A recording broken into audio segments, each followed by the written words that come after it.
This video I will be dealing about standard safety rules and measures. क्या है इस standard safety rules जो एक पैरामेडिक को फॉलो करने चाहिए. Even the medicos also who has to follow the rules according to the World Health Organization. आपको क्या सेफ्टी प्रिकॉशंस लेने चाहिए जो ही आप हेल्थ सेक्टर में जाते हैं या काम करते हैं. What kind of precautions you are suppose to take. अगर इस चीज़ को डिफ़ाइन करना हो स्टैंडर्ड सेफ्टी रूल्स क्या होते हैं. They are also known as universal precautions. Universal precautions, आपको यूनिवर्सली क्या प्रिकॉशंस लेने हैं ताकि आप अपने आप को प्रोटेक्ट कर सकें जब आप फील्ड में जाए या जब आप पेशेंट्स के साथ डील करें. ये जो होते हैं universal precautions, it helps the health worker to protect them in the hospital. या जो मैं स्टैंडर्ड सेफ्टी रूल्स आपको बता रही हूँ, ये बेसिकली सभी हेल्थ वर्कर्स को प्रोटेक्शन देता है जब वो हॉस्पिटल्स में जाते हैं. It's not only applicable to the hospitals, it is also applicable to the clinics. क्योंकि हमारे लैब टेक्नीशियंस होते हैं जो कि लैब्स में काम करते हैं. The rule is also fit for them. Rule छू तिमंती फॉलो कर इन लैब्स और any kind of research work. अगर कहीं पर भी रिसर्च वर्क हो रहा है उनके लिए भी ये एप्लीकेबल है. सो स्टैंडर्ड सेफ्टी रूल्स और स्टैंडर्ड सेफ्टी मेजर्स जो होते हैं they are the universal precautions. ये यूनिवर्सल प्रिकॉशंस होते हैं which helps the health workers to protect them in the hospitals, clinics, labs and research centres. कहीं पर भी हो इन्हें ये लॉज फॉलो करने हैं ताकि ये खुद को बचा सके. कहीं पर भी आपसे अगर पूछा जाएगा what is standard safety rules और what are the standard safety measures, आप कहेंगे they are the universal precautions. ये यूनिवर्सल प्रिकॉशंस है which help the health workers to protect them in the hospitals, clinics, labs and in the research centres. कहीं पर भी वो हो उनको ये जो प्रिकॉशंस है वो लेने हैं ताकि उन्हें प्रोटेक्शन मिले और वो प्रोटेक्टेड रहे. और इनको जो माइक्रो ऑर्गेनिजम्स से इनकाउंटर होता है उनसे ये प्रोटेक्टेड रहे. These are the safety measures जो आपको ज़रूरी लेने हैं to protect the health workers. ये जो स्टैंडर्ड सेफ्टी रूल्स है या यूनिवर्सल प्रिकॉशंस है they are very important for the health workers क्योंकि उनकी लाइफ भी इतनी ही इंपॉर्टेंट है जितने कि एक पेशेंट की लाइफ इंपॉर्टेंट है. Similarly the importance of health workers, तो उनके लिए भी ज़रूरी है वो स्टैंडर्ड सेफ्टी रूल्स को फॉलो करें. What are the standard safety rules. Standard safety rules में क्या क्या चीज़ आती है. स्टैंडर्ड सेफ्टी रूल्स में 3 किस्म की चीज़ें आती हैं. The first is called as personal protective clothing. पहली चीज़ जो एक हेल्थ वर्कर को होनी चाहिए, मिलनी चाहिए स्टैंडर्ड सेफ्टी रूल्स के हिसाब से है, वो है personal protective clothing. Second important thing is personal protective equipments, जिसको आप आजकल कोविड में आपने बहुत कॉमनली सुना होगा पीपीई. पीपीई का मतलब होता है पर्सनल प्रोटेक्टिव इक्विपमेंट्स. जो वो कपड़े वगैरह पहनते हैं these are called as personal protective equipments. और थर्ड चीज जो है that is called as general protection. तो स्टूडेंट्स क्या होता है, what is called as standard safety rules. Standard safety rules में आपको 3 चीज़ें होती है. One is called as personal protective clothing, another is called as personal protective equipments and third one is called as general protection. I hope आपको clear हो गया होगा कि कौन सी 3 चीज़ें हैं जो आपको इसमें फॉलो करनी है. यूनिवर्सल प्रिकॉशंस में कौन सी 3 चीज़ें. अब हम देखेंगे ये है क्या basically. What is personal protective clothing. Personal protective clothing गो क्या. पर्सनल प्रोटेक्टिव क्लोथिंग में सबसे पहली चीज जो आती है वो होती है ग्लव्स. ग्लव्स स्टूडेंट्स बहुत इंपॉर्टेंट होता है जब भी कोई हेल्थ वर्कर किसी पेशेंट के पास जाए उसको एग्जामिन करने के लिए, ट्रीट करने के लिए या कोई भी इंटरेक्शन करने के लिए. तो पहली इंपॉर्टेंट चीज़ जो उसको ख्याल रखनी है under the safety measures that is wearing of the gloves. Usually hospitals में हमारे पास 3 किस्म के ग्लव्स होता है. पहला होता है जिसको हम डिस्पोजेबल ग्लव्स बोलते हैं. डिस्पोजेबल ग्लव्स बना होता है विनाइल. विनाइल डिस्पोजेबल ग्लाउजेस जो हम कॉमनली आप हॉस्पिटल्स में देखते हैं पेशेंट्स जो एग्जामिन करान डॉक्टर या कांत हेल्थ वर्कर पच्चू सु ग्लाउज दरित सेकेंड इंपॉर्टेंट इज लेटेक्स।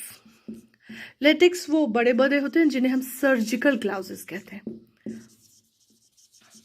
ठीक है स्टूडेंट्स, जो आपको ऑपरेटिव प्रोसीजर के दौरान जो यूज़ होते हैं वो बड़े से मोटे थोड़े से ग्लव्स जिन्हें हम नॉर्मल लैंग्वेज में सर्जिकल ग्लव्स कहते हैं। और थर्ड होता है heavy duty thick rubber gloves.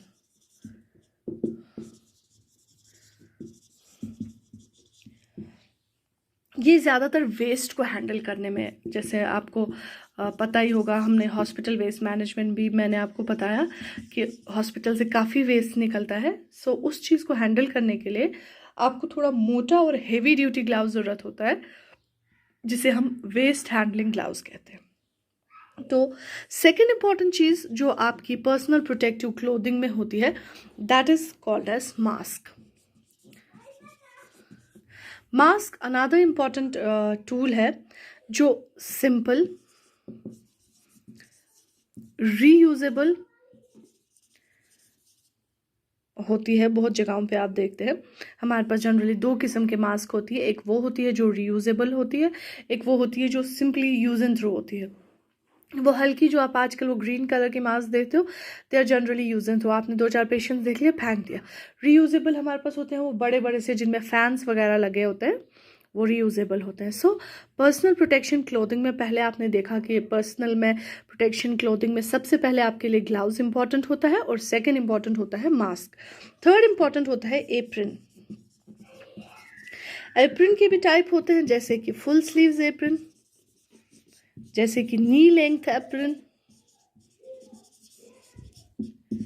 जैसे कि आपके पास, और जो क्लोथ मटेरियल होता है वो जनरली होता है इसका कॉटन।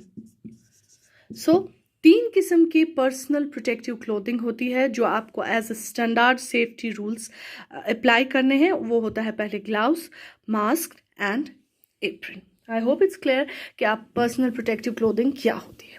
अब हम पढ़ेंगे पर्सनल प्रोटेक्टिव इक्विपमेंट्स क्या होते हैं। What are the personal protective equipments जो आप आजकल देख रहे हैं, सब कहते हैं जी हमें पीपीई नहीं मिल रहा है या वो, what are personal protective equipments. सबसे पहले आपके पर्सनल प्रोटेक्टिव इक्विपमेंट्स में आता है फुटवेयर। दैट मीन्स जो इन्हें जूता पहना होता है वो भी उनका नॉर्मल जूता नहीं होना चाहिए। पर्सनल प्रोटेक्टिव इक्विपमेंट्स में सबसे पहले आता है फुटवेयर। गम बूट्स होते हैं जो वो बड़े बड़े होते हैं, इतने वुचमुदा से बड़े बड़े ब्लैक हील्स तक ऊपर तक लगे होते हैं, they are called as gum boots. Gum boots generally use होते हैं वेस्ट को हैंडल करने के लिए, वेस्ट हैंडलिंग होने चाहिए। बड़े वो ब्लैक ऊपर तक जो होते हैं उन्हें गम बूट्स कहते हैं। या आपने देखा होगा आजकल वो पॉलीथीन के टाइप पे वो बूट्स होते हैं जो पहनाए जाते हैं जूतों के ऊपर ही, वो भी या तो रीयूजेबल, जनरली वो रीयूजेबल होते हैं, पर जो गम बूट्स होते हैं वो रीयूजेबल होते हैं। पर जो आजकल आप वो पॉलीथीन टाइप का देखते हो डॉक्टर्स पहनते हैं या जो कोविड पेशेंट्स के पास लोग जाते हैं वो पहनते हैं, तो वो जो चीज़ होती है दे आर नॉट रीयूजेबल, उन्हें वन टाइम यूज़ करते हैं और फेंक देते हैं। सो पर्सनल प्रोटेक्टिव इक्विपमेंट्स में सबसे पहली चीज़ जो होती है वो होती है फुटवेयर। सेकेंड इंपॉर्टेंट थिंग जो होती है that is called as eye shield. Eye shield is very important और जनरली आप देखते हैं आजकल तो ज़्यादा ही सबको पता होगा आई शील्ड क्या होता है। आई शील्ड जो होता है that comes under the personal protective equipments. Third thing is apron. Apron as always universally पता ही आपको, without apron a medical professional is incomplete. और यही एप्रन जो है ये आपको प्रोटेक्ट करता है आपकी, it maintains the safety of the health workers. और एप्रन तो किसी भी किस्म का होता है, आप उसको ऑटोक्लेव कर सकते हैं, आप उसको फिर से यूज़ कर सकते हैं, वॉश कर सकते हैं एंटीसेप्टिक सॉल्यूशंस में, और जनरली रीयूज ही होते हैं एप्रन्स। ओके, थर्ड चीज़ मैंने आपको बताई थी स्टूडेंट्स, वो मैंने आपको बोला था जनरल प्रोटेक्शन। अब हम बात करेंगे कि जनरल प्रोटेक्शन का चीज़ अच्छी what is called as general protection. General protection में सबसे पहली होती है हैंड वॉशिंग फैसिलिटी। जब तक आपको लैब में हैंड वॉशिंग फैसिलिटी नहीं होगी या हॉस्पिटल में नहीं होगी, तो आपकी प्रिकॉशंस, आपके मेजर्स, आपकी सेफ्टी कैसे होगी? सो hand washing facility should be available near end of, ताकि बार बार जब भी आप पेशेंट को हैंडल करें, जब भी आप पेशेंट के साथ डील करें, तो आप अपनी हैंड वॉशिंग कर सकें। Second important thing is drinking water. Every health worker should have the facility of the clean drinking water. And third important thing is immunization. Immunization में जैसे कि आपके पास बिल्कुल टेटनस होना चाहिए, क्योंकि स्टूडेंट्स कभी भी हैंडलिंग के दौरान कभी आपको बेड से लग गया, किसी इंस्ट्रूमेंट से लग गया, तो इट्स बेटर कि इम्यूनाइजेशन के लिए वहाँ पर हो। और fourth and last importance is maintenance of the record, maintenance of health record. ये आते हैं आपके जनरल प्रोटेक्शन में। So students, I hope it's clear. Thank you.